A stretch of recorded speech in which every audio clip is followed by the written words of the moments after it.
And that when the doctor took a look at this yellow kid with black teeth, he looked straight at my mom and said, "He's not going to live." And I was in the hospital for months. And many blood transfusions later, I lived. And that made me special. I don't know if I really believe that. I don't know if my parents really believe that. But I didn't want to prove them wrong.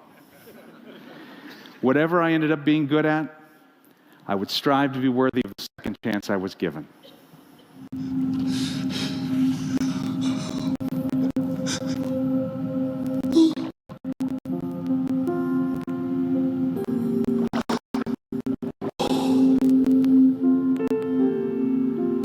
There.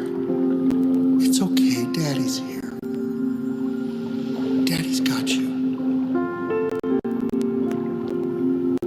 I promise I will never let anything happen to you. Nemo. And that's the first story lesson I ever learned. Use what you know, draw from it. It doesn't always mean plot or fact.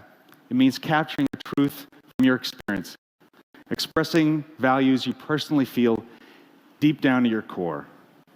And that's what ultimately led me to speaking to you here at TED Talk today. Thank you.